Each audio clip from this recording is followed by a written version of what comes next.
Hey guys, this is Matt Granger, that Nikon guy for mattgranger.com. Today I'm here to introduce the Leica M9-P, which is a superb camera, which I'm really thankful to Leica for sending me to test out and review.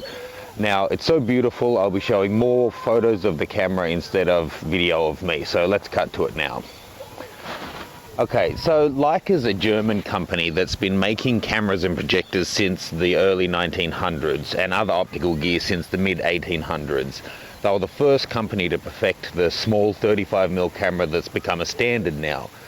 In 1934 they made the Leica 250, which held 10 meters of film. It was called the Reporter, and it could take 250 shots.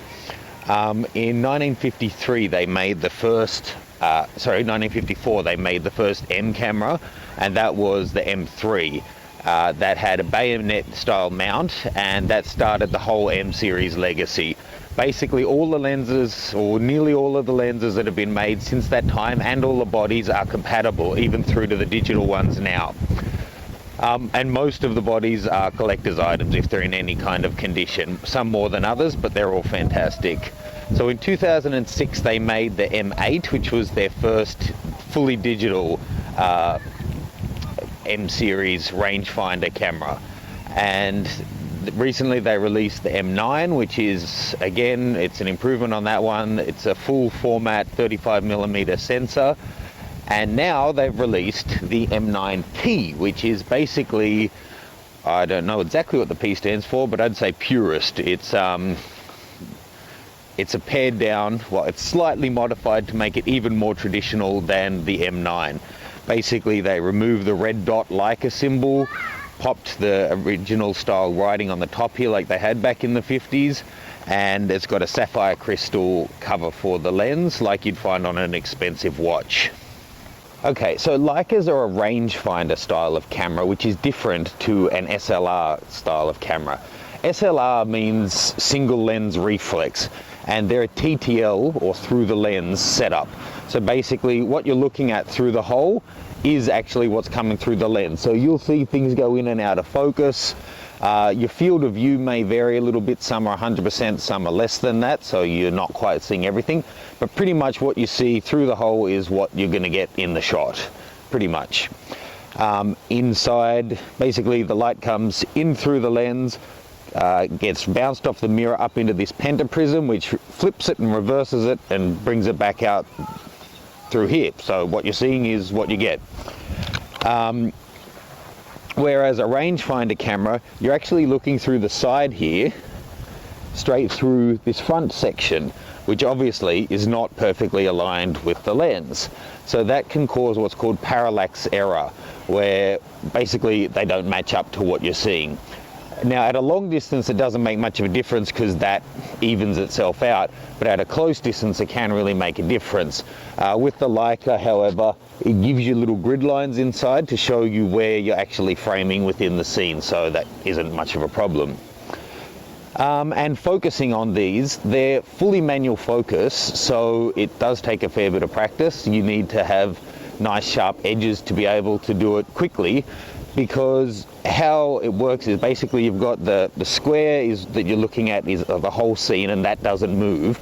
Then in the center you have a little cutout square, and as you focus you'll see that shifting from left to right, and once that fully lines up it means it's perfectly in focus. So say if you were taking a picture and you've got a tree just 5 meters away, one 10 meters away, one 20 meters away, you need to pop that little box onto whichever tree you want to focus on and make sure that it lines up, and then that's going to be your point of perfect focus. Then once you recompose the shot and move your lens away, whatever the box is on is probably going to be out of focus because you've focused on that point. So it is quite a bit of an adjustment coming from an SLR or being so used to having fully autofocus cameras. But once you get better at it, you can get quite quick at it, and these lenses are incredibly sharp. So if you nail the focus, you're going to get a great image. Okay, because of the different style of a rangefinder, the way that the shutter and the lenses work also varies. Okay, so an SLR has inside it a big mirror which is bouncing the image up. I'll give you a close-up on that. Now, that basically means that you need that big space, because when you take a shot, that's flipping out of the way and it needs room to make that. So basically you got a big hollow space in your camera for the mirror to move around. Whereas a rangefinder inside, I'll pop up a shot, is not the same. It doesn't have that big mirror, and the shutter, it's got a focal plane shutter, which means it can be much slimmer. Now compare my D700 to the Leica, and you'll see why the M9 and the M9-P are touted as the world's smallest full-frame digital camera bodies. So here it is compared to my old Nikon. They are a much closer size in terms of comparison. Now, because of that difference, and not needing such a big space between the lens and the sensor or the film, the rangefinder lenses are generally a lot smaller in every regard. And well, I don't know the physics of it, but I'm told that because of that, there's less compromise in lens design and the image quality is supreme. But a downside to having the setup of a rangefinder is that you can't really get decent zoom lenses. There's a couple made, but generally they're all primes, single focal lengths, whereas an SLR, you know, there is perhaps a little bit of a compromise in design in terms of having such a space between the back of the lens and the sensor or film, but it does allow for zoom lenses to work really effectively. And another thing that Leicas are renowned for, and that's why they're so famous as street photography cameras and rangefinders generally, is that they are much quieter, so it's less obtrusive. So I've got 3 cameras here. I'm going to pop the microphone right up to the side of the camera, just on the lens mount here, and take a frame on each one so you can hear how loud they really are. So this is the D700. Okay. Now this, I'll just take one frame because I do actually have film in it and I don't want to waste it. This is my old Nikon FE. Okay, and this one is the Leica.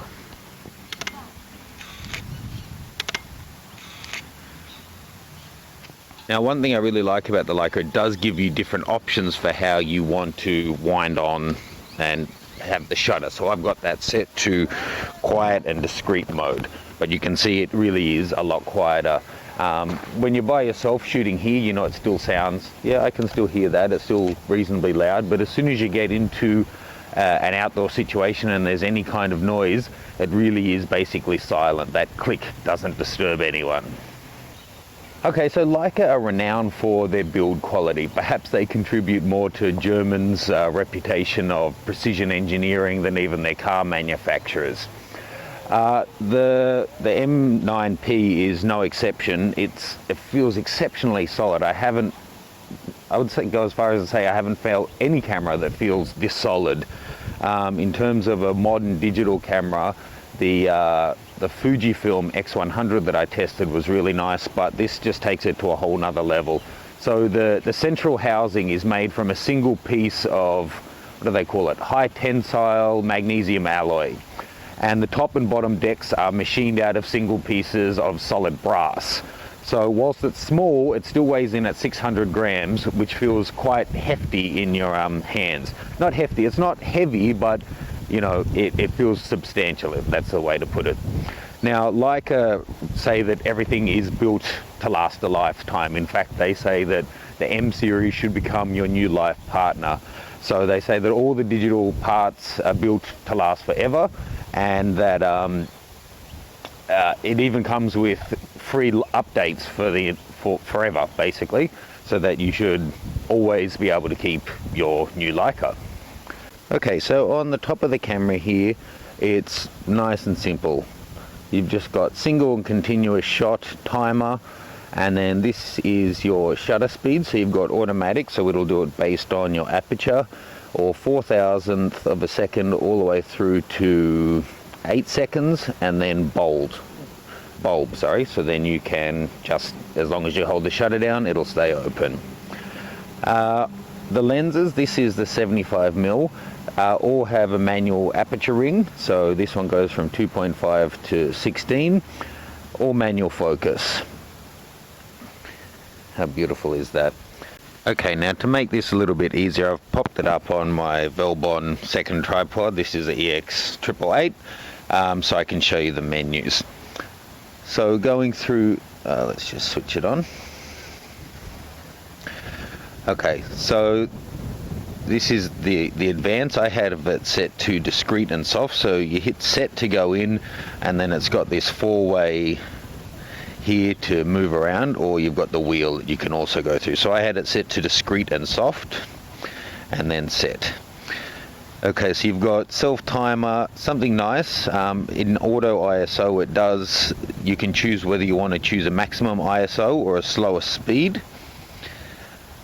And then you can do it as lens dependent, which I find really helpful. And then it depends on the focal length you're using, what the minimum shutter speed it will choose is, and choose an ISO according to that. You've got all the basic stuff, so sharpening, color saturation, contrast, exposure compensation, different types of histogram setup that you can choose, so standard, RGB or clipping, folder naming, sync speed, sync settings, compression, sensor cleaning. It doesn't have built-in sensor cleaning, but it's just to flip the shutter out of the way so you can do it yourself. Then when you're in shooting mode, you can just hit set and go into a quick menu that has the things that you generally need. So there you've got your white balance, your compression, what resolution you're shooting at, exposure compensation, and bracketing. So you can see, compared to one of the modern cameras that has buttons everywhere, this really is quite minimalist. ISO, you can go just straight in and then use the wheel to scroll through. So it goes from auto, then 80, all the way through to 2500. Now let's just take a shot with it here, and then I'll show you the zoom function. So this is not the most inspiring shot, but there we go. We're at f2.8 on automatic. Okay, that's quite overexposed for this situation, so let's go into exposure compensation, set, and then we'll go down by 1 2/3. Now let's try that again.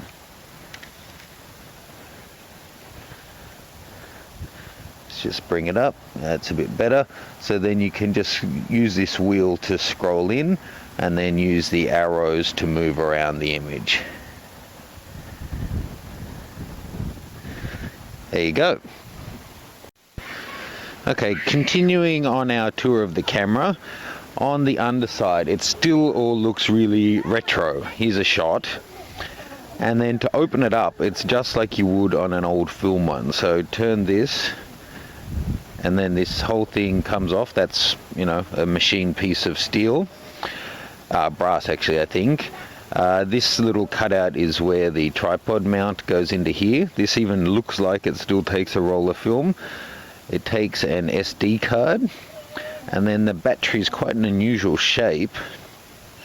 You can see it's got a cutout there with the contacts. Then you just hook that section through, press it down, and then close it back up again.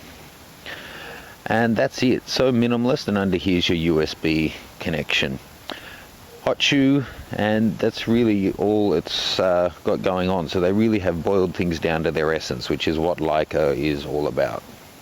Okay, so the M9P is truly a Leica purist digital camera.